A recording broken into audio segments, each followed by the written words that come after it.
Welcome to Famous People, English Stories. Ready to level up your English? Here we learn through stories slow, clear, and fun. Listen, relax, and enjoy the journey. Introduction. Today, we'll follow the story of Anna, a young woman who struggled to remember English words. You'll discover why forgetting words is a natural part of learning, and how Anna turned her challenges into strength and confidence. Let's begin. Chapter 1: The Strange Silence. Her name was Anna. She was 24, quiet, curious, and full of dreams. She had studied English for 6 years. She knew grammar rules. She knew vocabulary. She even passed the B2 exam with a smile on her face. But lately, something strange had started to happen. She would be in the middle of a conversation, confident and smiling, and then silence. A black hole opened in her brain. A word she knew yesterday suddenly disappeared. What's the word? I know it. I used it before. It's like when you want something so much. But the word desire was gone. She felt panic, embarrassment. Her cheeks turned red.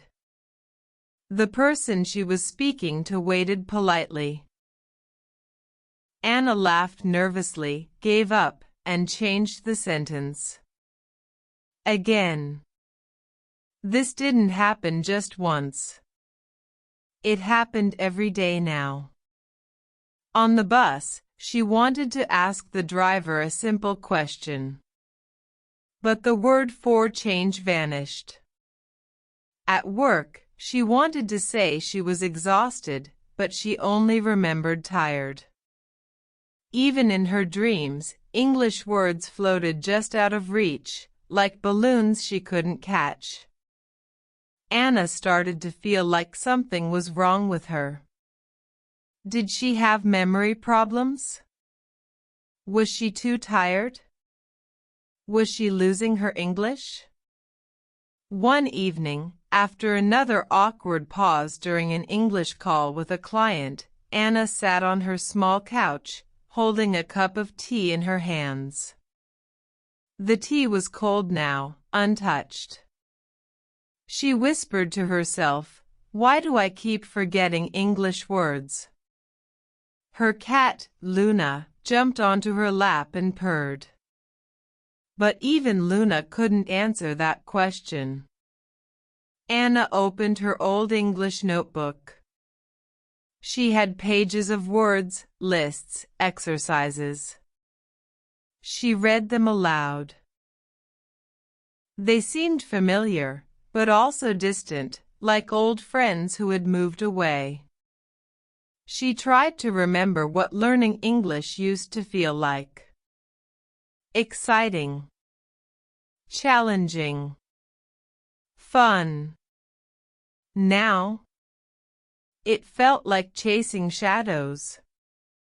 Then she had an idea. "I'm going to fix this," she said aloud, gently petting Luna. "I'll find out why this is happening. And I'll find a way to remember again." And so her journey began. Anna didn't know it yet, but she was about to discover powerful secrets about language, memory, and most importantly, herself. It all started with a message from a stranger. A simple message that said, "You don't forget words. You forget how to feel them." Anna blinked. What does that mean? She had no idea. But the mystery pulled her in. She wanted to find out. She had to. So she opened her laptop, took a deep breath, and replied to the message. Can you help me? Chapter 2: The Memory Mentor.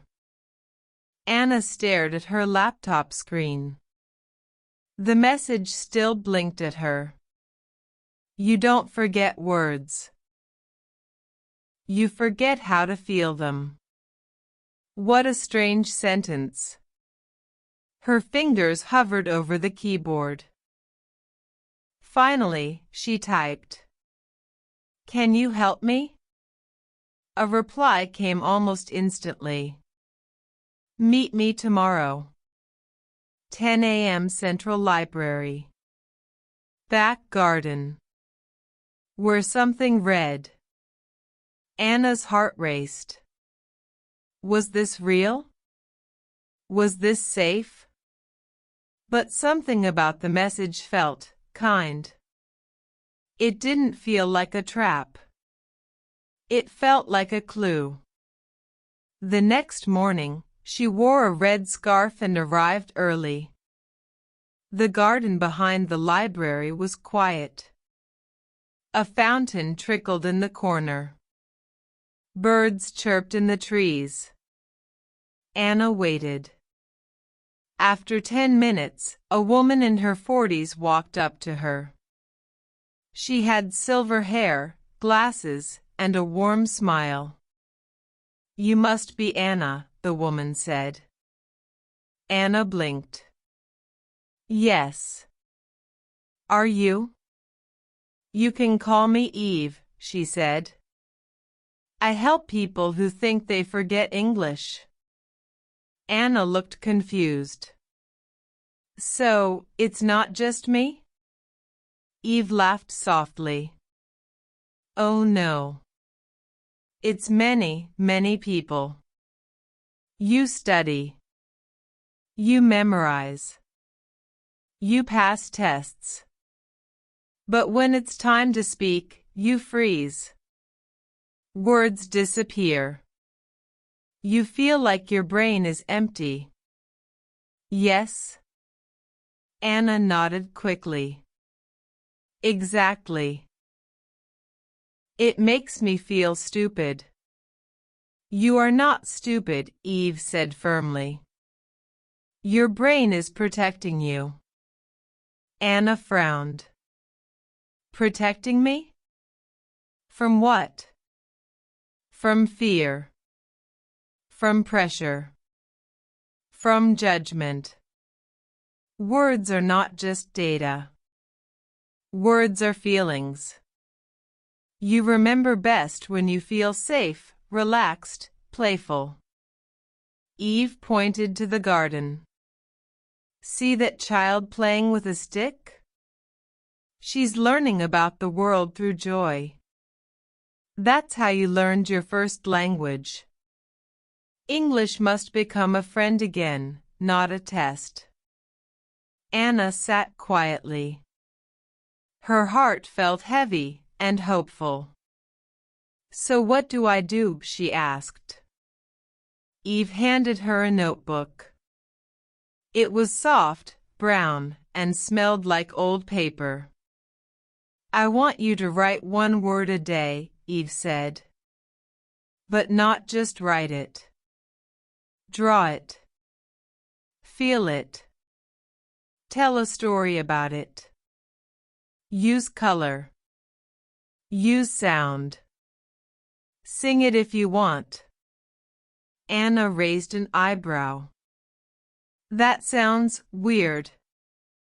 Eve laughed. Yes. And that's why it works. Anna smiled for the first time in days. That evening, she chose her first word, hope. She wrote it on the first page of the notebook. Then she drew a little picture, a candle in the dark. She wrote a small sentence, hope is the light I carry even when everything feels lost.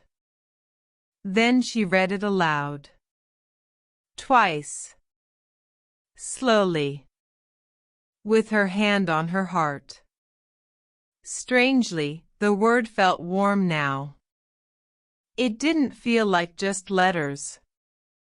She closed her notebook and whispered, "I will not forget you." The next day, she chose a new word, courage.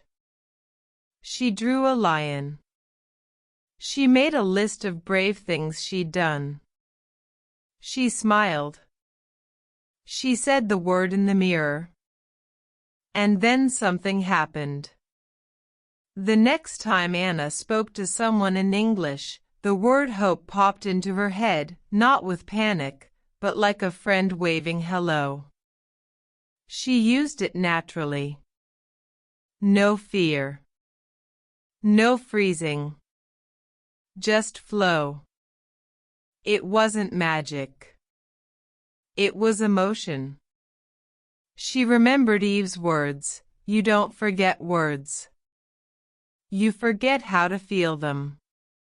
Anna started to understand. It wasn't just about remembering. It was about reconnecting. Chapter 3: The Fear of Speaking. The days passed, and Anna's notebook filled with color. Each word she learned had a picture, a story, a feeling. Grateful came with a sketch of her grandmother's hands. Brave was a mountain she drew after hiking alone. Joy looked like Luna, her cat, leaping after a feather. She didn't just remember the words, she felt them. She owned them. And slowly, something inside her began to shift. But then came the invitation. Her friend Maya sent her a message.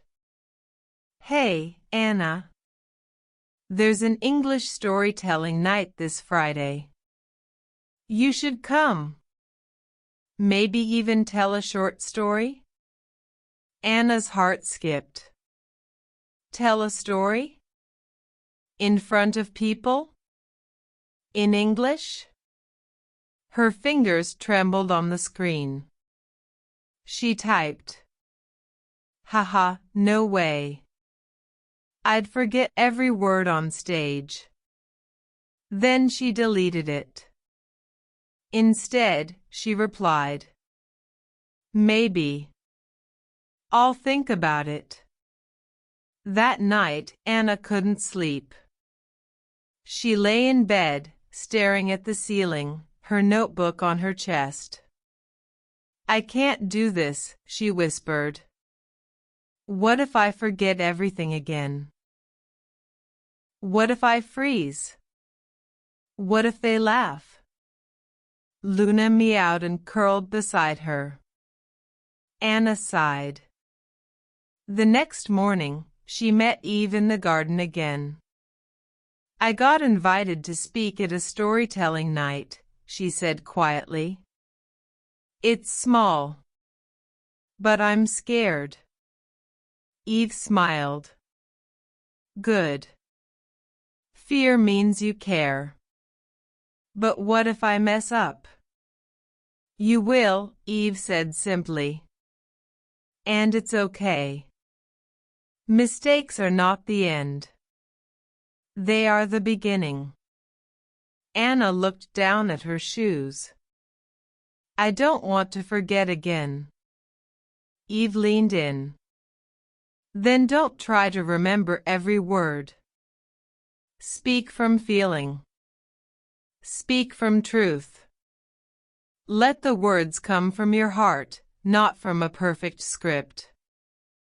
Anna took a deep breath.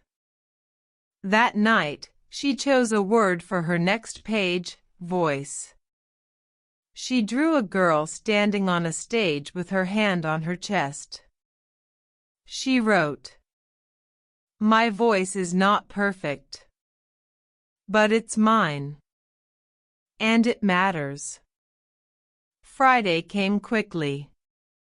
The small cafe was full of warm lights, wooden chairs, and soft music. About 20 people sat sipping tea, listening to speakers one by one. Anna's name was last on the list. Her palms were sweaty. Her heart pounded. She held her notebook tight. When her name was called, she stood slowly and walked to the front. The microphone waited. She looked at the faces, kind, curious, friendly. She opened her notebook, but didn't read. She looked up. And she began. "I used to think I was bad at English," she said slowly.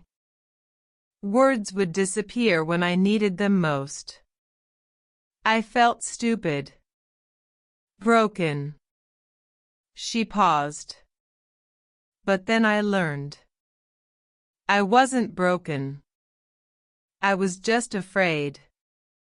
I was trying to speak English like a machine, not like a human." The room was silent, listening. I met someone who reminded me that words are not only knowledge. They are memory, feeling, sound. I started to feel my words. To live with them. She smiled gently. So now, when I forget a word, I don't panic. I wait. I breathe. And usually, it comes back like a bird landing on my hand. The audience smiled. "I may still forget," she said. "But I no longer feel lost."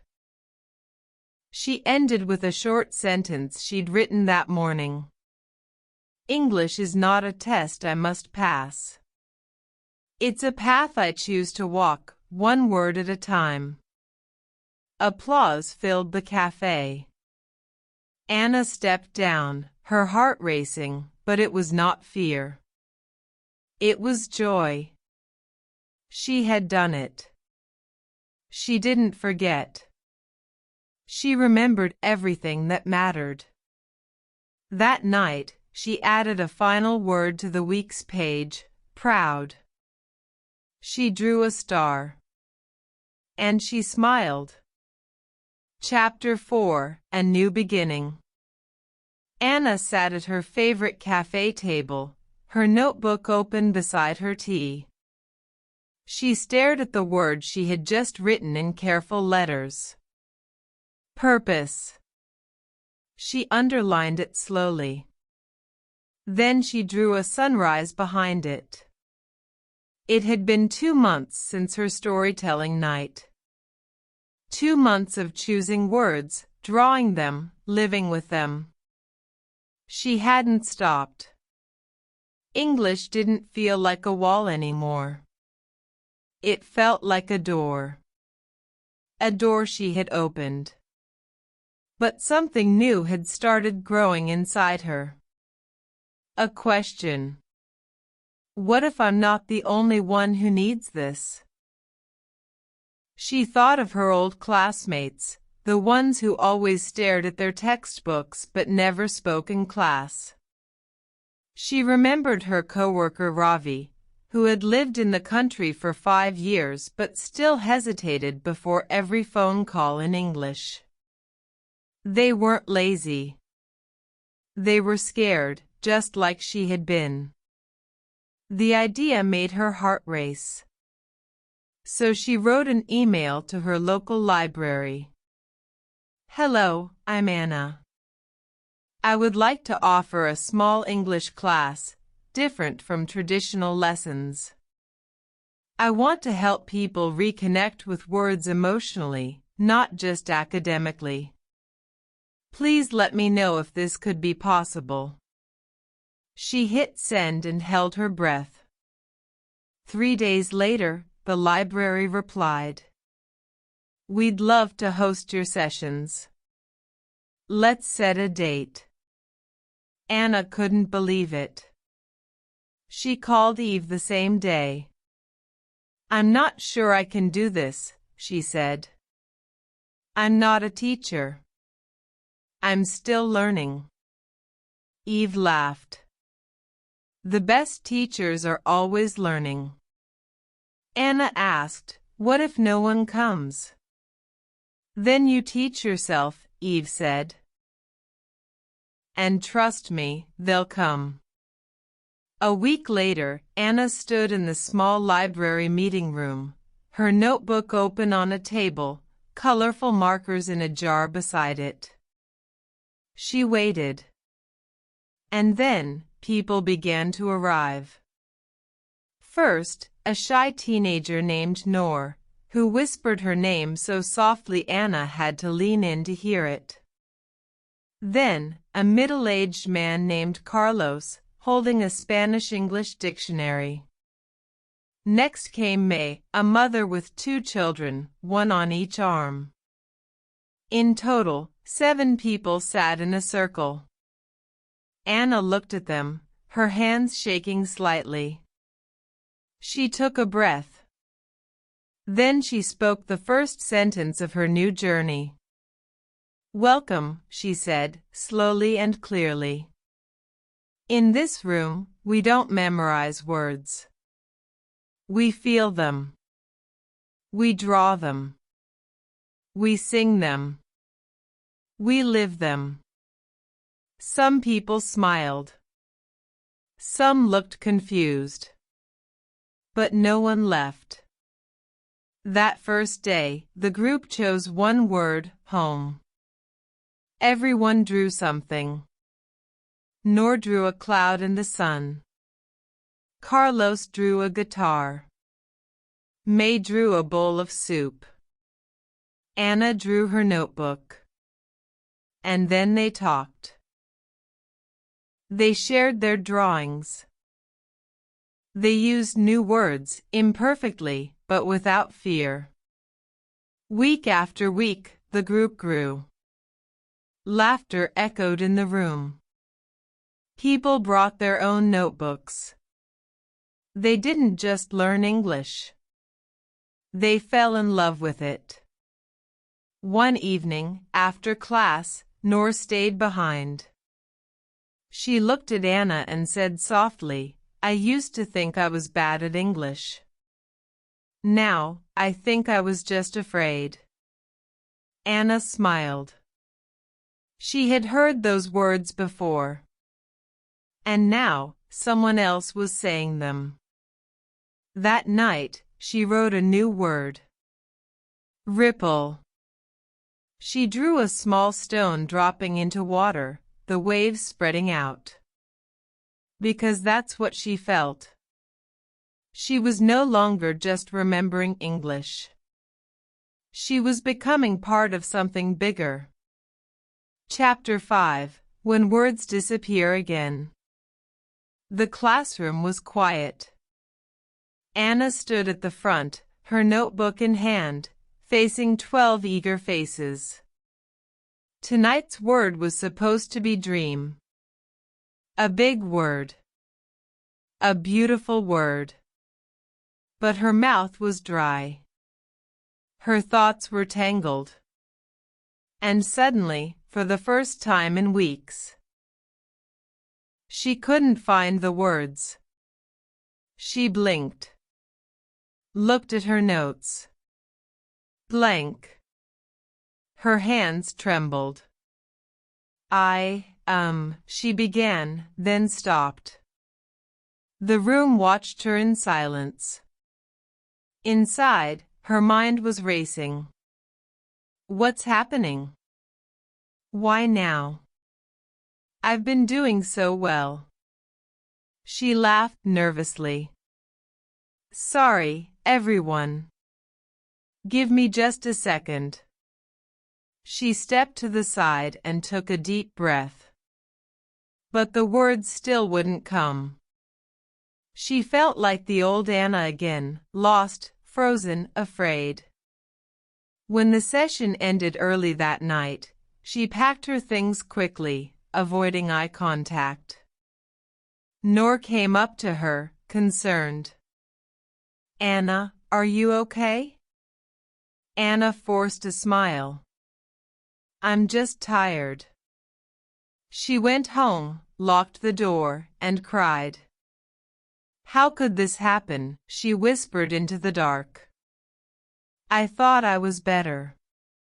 She didn't sleep much that night. The next morning, she didn't open her notebook. She didn't draw a word. She didn't answer messages.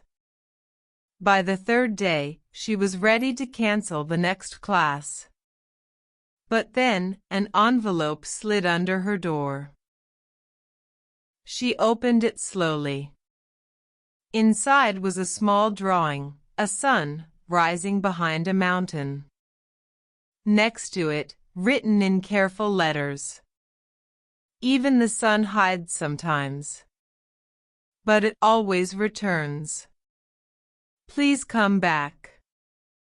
Nor. Anna stared at the message, her eyes filling with tears. She picked up her pencil and flipped open her notebook for the first time in days. She wrote the word fail. She circled it.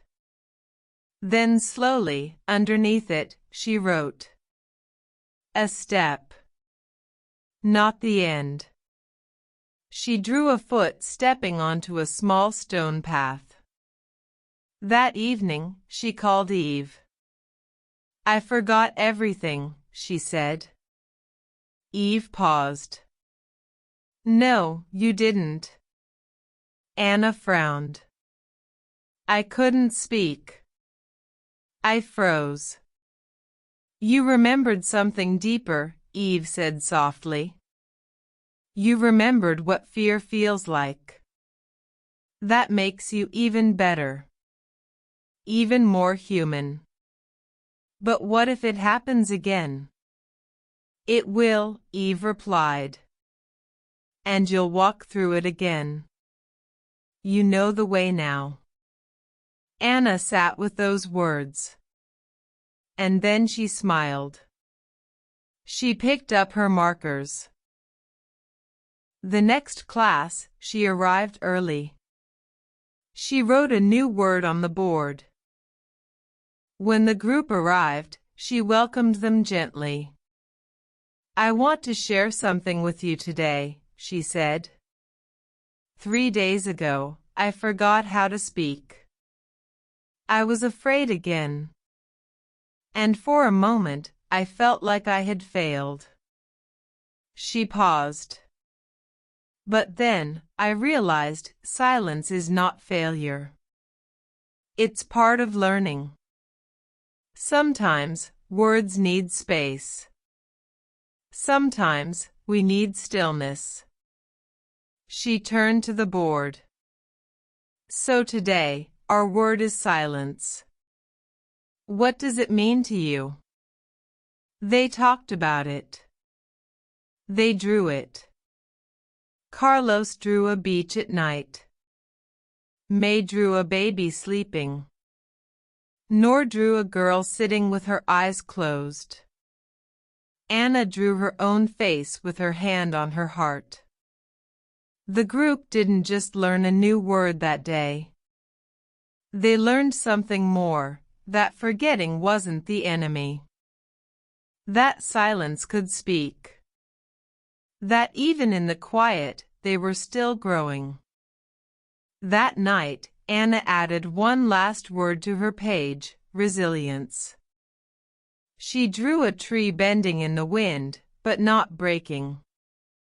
And beside it, she wrote, Even when I forget, I still remember who I am. Chapter 6, The Invitation. The envelope was cream-colored. Heavy. Formal. Anna stared at it for a moment before opening it. Inside, on thick paper, were the words, You are invited to speak at the annual Language Learning Conference. The power of words and the stories we tell. Your journey has inspired many.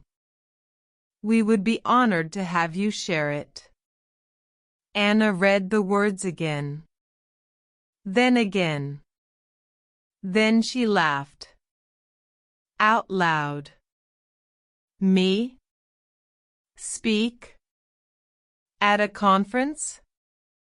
The idea felt impossible.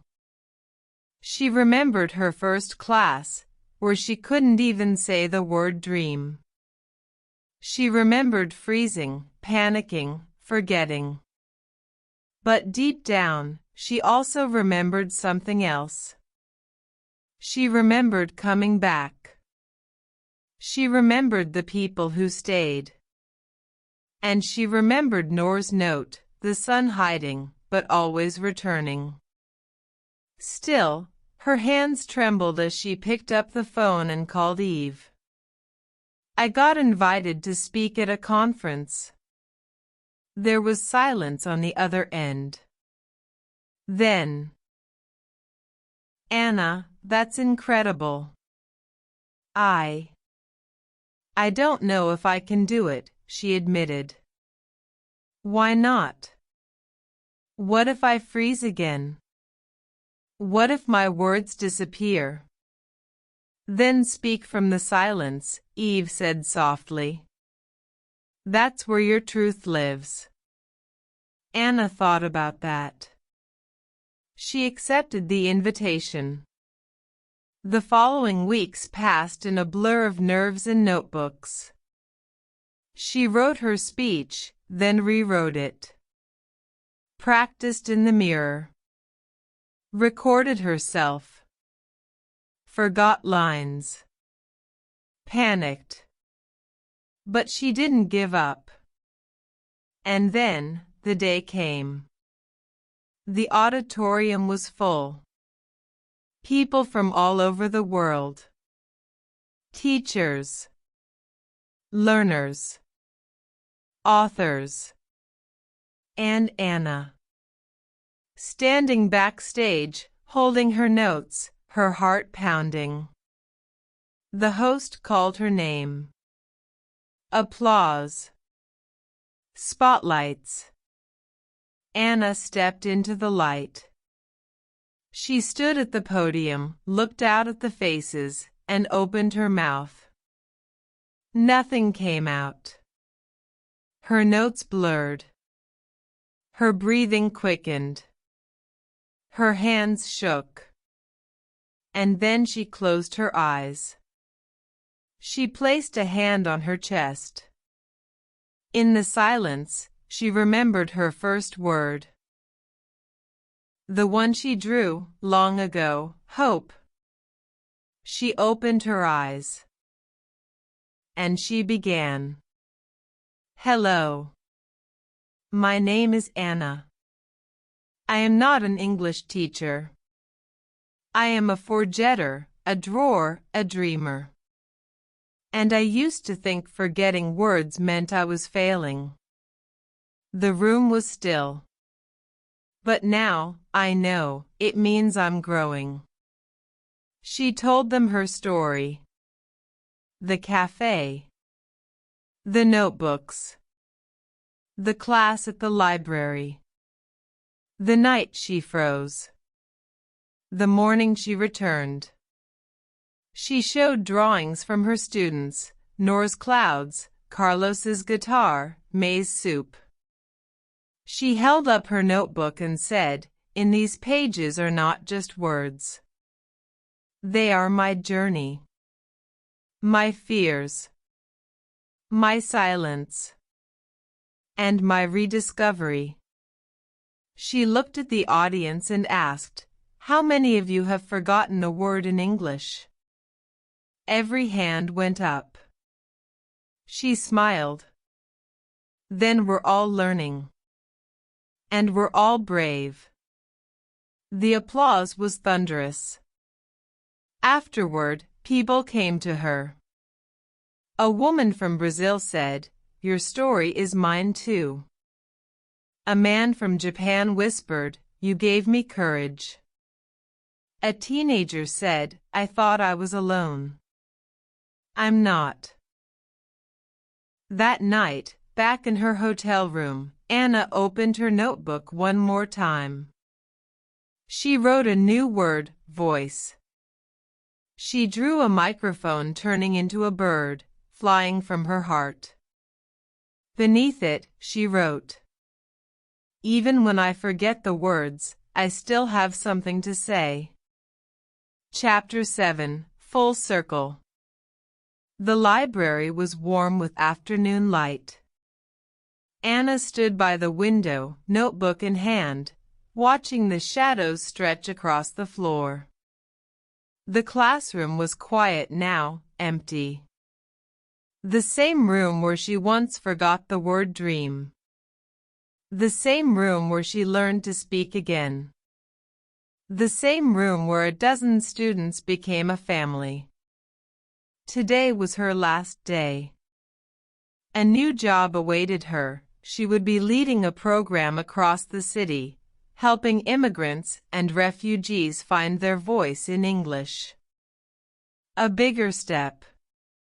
A bigger reach. But before she left, she wanted to do one final thing. She opened her notebook to the last page. She wrote one final word, begin. She circled it gently. Then, slowly, she began to draw. She drew her own feet, standing on a path that stretched forward.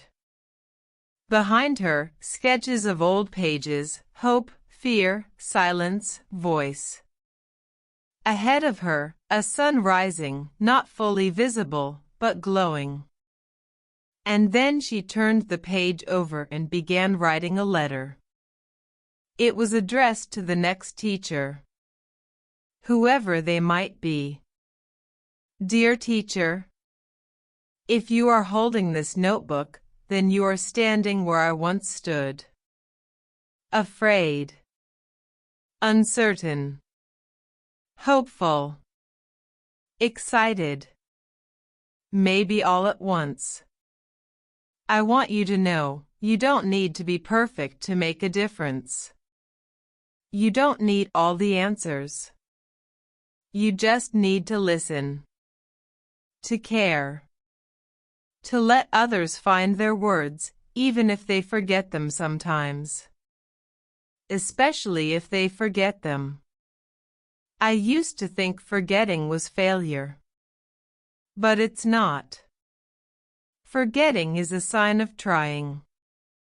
And trying is the bravest thing a person can do.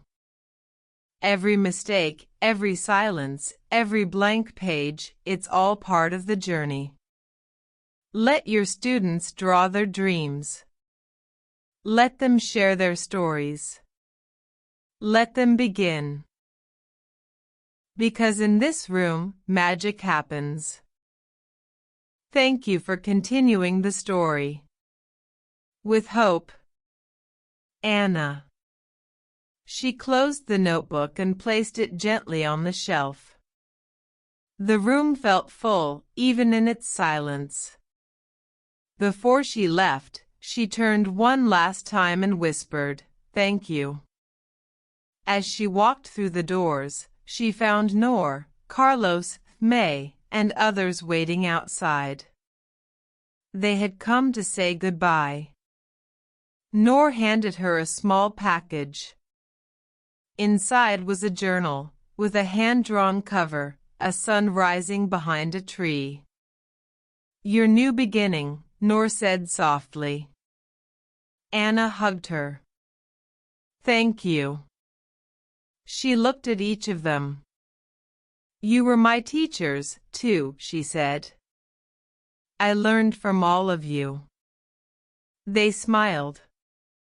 As she stepped into the sunlight, Anna felt the weight of everything she had lived, every doubt, every fear, every moment of courage. And she knew. She hadn't just remembered English. She had remembered herself. A girl who once whispered in a cafe had become a woman who spoke to hundreds. And now, she was ready for her next chapter. One filled with silence and sound. Forgetting and remembering. Loss and finding. But most of all, hope. Always hope. Bonus Scene 1. Noor's turn. 2 years later, Noor stood at the front of a small classroom. 12 chairs. A whiteboard. A circle of warm faces. She took a deep breath. It was her first time teaching English. In her hand, she held a tiny object, a crumpled paper sun, carefully preserved from long ago. Anna had once told her, "Your drawing helped me stay. Now it will help others begin." Noor opened her notebook and wrote the word light on the board. "Today," she said, "we learn the word light. But not just from the sun." She pointed to the group. From each other. A student named Farid raised his hand. "What if we forget the word tomorrow?" Noor smiled. "Then we will remember the feeling." He didn't understand all the words, but he smiled too. The class began. And Noor taught not just English, but hope, one word at a time. Bonus Scene 2, Anna's Archive. In a quiet corner of a community center, Anna sat surrounded by books and drawings. The room was filled with stories, hundreds of them. She had launched a program called Voices Remembered. Each student who passed through left behind a drawing, a story, or a single word that meant something to them. One wall was covered in those words. Home. Begin. Soup. Daughter. Tree. Anna often stood in front of the wall in the early morning, coffee in hand, reading each word aloud. It was a silent choir. Some days, she didn't say a thing. She just listened. As if the words were speaking to her now. One afternoon, a journalist came to do a story on her project. He asked, "What's the hardest part of your job?" She paused, letting go of the idea that perfect English is the goal. "And the best part?" She smiled. "Watching people remember who they are in any language." Bonus Scene 3, The Letter. One snowy evening, Anna received a letter. The envelope had no return address. Inside was a single page. The handwriting was careful. A little shaky. Dear Anna, I was once in your class, a long time ago. I barely spoke. I was afraid. But you smiled and said, "You don't have to be loud to be heard." That sentence stayed with me. Now, I teach music to children who don't know the language yet. But they understand rhythm. They understand kindness. I just wanted to say, I remembered. Not just English. But me. Thank you. M. Anna read the letter again and again. Then she added it to the archive. She didn't know who M was exactly. But she knew the feeling. The letter stayed in her heart like a quiet melody. Before you go, I want to leave you with something. Maybe today you forgot an English word. Maybe your mind went blank in a conversation. Maybe you felt small, unsure, tired of trying. That's okay. Forgetting doesn't mean failure. It means you're learning. It means your brain is doing something brave, reaching, stretching, growing. You are not behind. You are not slow. You are human. and every single person who speaks fluently now once forgot words too. Even me. Especially me.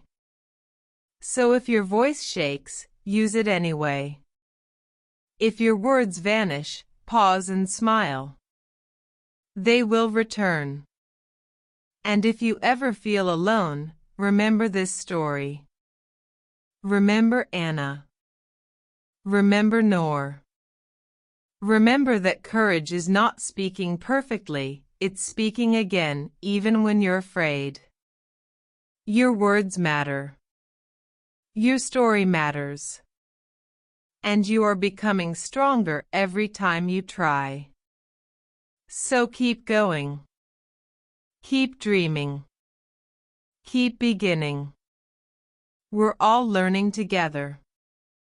And one day, when someone else forgets, you'll be the person who helps them remember. Until then, breathe. Speak.